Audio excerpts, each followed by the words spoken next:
Allez, bienvenue dans cette nouvelle vidéo où on se retrouve. Je suis en compagnie de... Tu savais plus?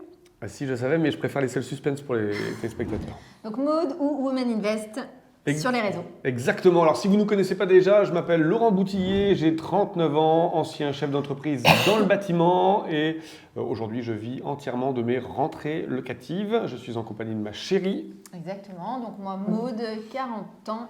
Anciennement conseillère en gestion de patrimoine, donc j'ai travaillé dans le domaine bancaire pendant de nombreuses années. J'ai décidé de passer le cap de l'entrepreneuriat pur et dur, donc j'ai arrêté il y a quelques mois de ça, pour me consacrer à nos investissements immobiliers, parce que je peux vous dire que ça prend quand même du temps d'être investisseur, et aussi de tous nos business que l'on a pu mettre en place. On n'oubliera pas également que nous sommes à la tête d'une tribu de 3 enfants. Exactement. Alors, on continue à investir. Au moment où on vous parle, on est en train encore de faire... une proposition pour un bien immobilier.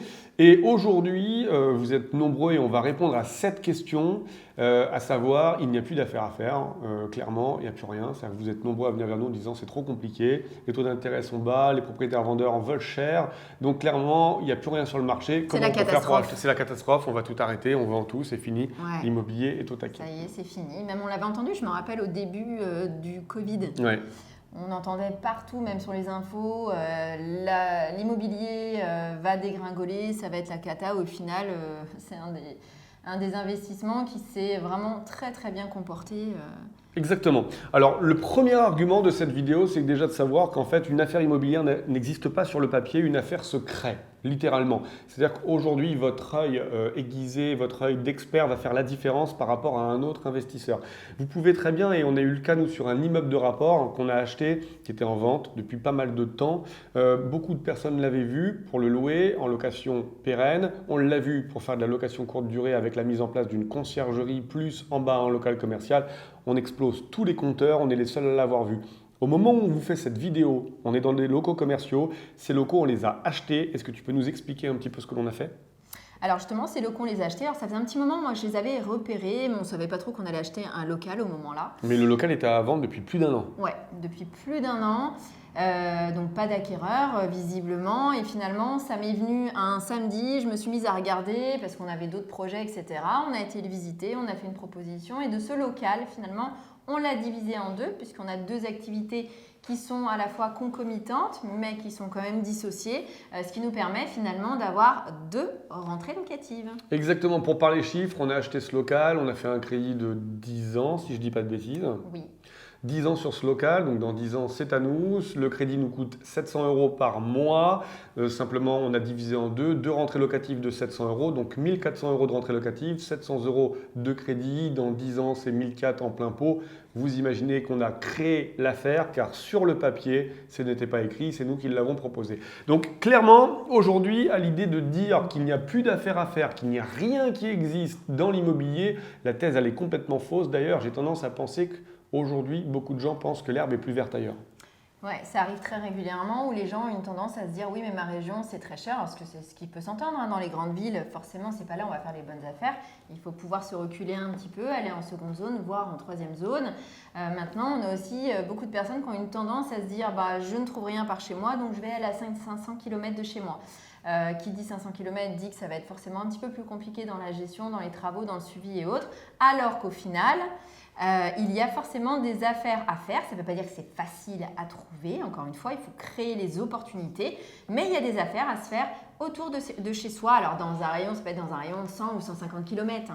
Alors ça me rappelle, moi, quand on était au collège et que j'avais des amis à moi qui ne trouvaient pas de petite copine et qui me disaient « Ouais, mais bon, moi, je préfère partir à l'Est. Les filles de l'Est, c'est plus sympa, c'est plus facile, vraiment. » Et en fait, c'était tout aussi compliqué, et sinon les gens de l'Est seraient tous venus chez nous parce qu'ils auraient eu le même problème chez eux. En fait, c'est simplement que quand on n'arrive pas à faire quelque chose, pour la plupart des personnes, c'est qu'ils remettent en cause le système en fait.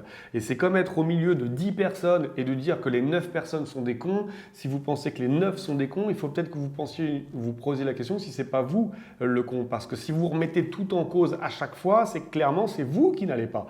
Et quand on pense qu'aujourd'hui il n'y a plus d'affaires à faire, en 2021, maintenant 2022. Imaginez comment les gens faisaient en 1980, en 70, en 60, en 50. L'immobilier avant que vous naissiez fonctionnait très bien. L'immobilier aujourd'hui fonctionne très bien, on en est la preuve. L'immobilier, quand vous ne serez plus sur cette terre, fonctionnera encore. C'est un marché qui est intemporel, c'est un marché qui est intarissable. Il y aura toujours des gens qui veulent un toit et il y aura toujours des gens qui veulent leur louer. Sachez trouver dans quelle case vous allez vous trouver. Nous, on est persuadés qu'en tout cas, ça fonctionne toujours et très bien. Par contre, effectivement, c'est pas tout cuit, c'est pas marqué. Si on va sur le bon coin, ça va pas être marqué. Faites une affaire et même pire, qu'est-ce que tu penses de ça? Idéal investisseur sur les annonces. Ça, il y en a beaucoup qui aiment ça. Et en général, c'est pas là où on va aller. Justement, on va fuir ce genre d'annonce. Alors, ça ne veut pas dire, hein, bien évidemment, quand je dis ça, j'extrapole un petit peu. Mais c'est pas forcément là où on va faire les meilleures affaires. Au contraire. Donc, encore une fois, c'est à vous de créer les opportunités, de créer la rentabilité des biens, de voir finalement le potentiel de chaque bien. Voilà, ça ne viendra pas tout cuit. Alors pour info, petit tips, quand une annonce vous marque idéal investisseur, c'est qu'elle a compris qu'elle avait calculé le rapport locatif et qu'il pouvait être intéressant pour vous. Quand ce n'est pas noté, c'est peut-être un particulier ou une agence immobilière qui le vend pour une résidence principale ou une résidence secondaire. D'accord? Donc la différence entre une bonne et une mauvaise affaire, c'est que la mauvaise affaire, vous allez acheter la rentabilité qui a été créée par quelqu'un d'autre, qui aura fait l'affaire, et l'autre, la bonne affaire, c'est vous qui créez le concept. Quand vous achetez un bien, une maison, et qu'il y a 5 chambres, certains vont penser en disant c'est une grande maison sur laquelle je peux faire venir de la famille, d'autres vont dire je peux faire une colocation. En créant une salle de bain supplémentaire, j'ai 2 salles de bain, 5 chambres, à 400 € la chambre, je suis à 2000 € de rentrée locative. Là, on a créé une affaire et des biens comme ça, il y en a partout en France. À vous de savoir où on met une colocation et où on ne la met pas. Quand vous achetez un bien, une maison de maître sur 4 étages et que vous avez un grand escalier qui monte jusqu'en haut, qu'est-ce qui vous empêche de le diviser, de faire un lot par étage? Encore une fois, vous avez créé la plus-value. Et cette fois-ci, vous pouvez le revendre à la découpe et gagner de l'argent. Encore une fois, il y a beaucoup d'affaires à faire. Soyez opportuniste, soyez obstiné.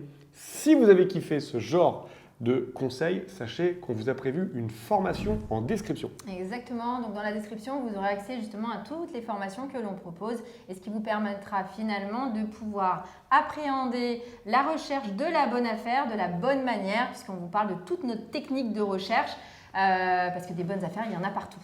Exactement. On espère que vous avez apprécié cette vidéo. Si c'est le cas, n'hésitez pas à mettre un pouce vers le haut si vous avez appris quelque chose, si elle vous a motivé, à vous abonner à cette chaîne, à mettre en place la petite cloche pour recevoir nos prochaines vidéos en avant-première. Quant à nous, on se retrouve très vite pour de nouvelles vidéos. Bon investissement à tous. Ciao, ciao!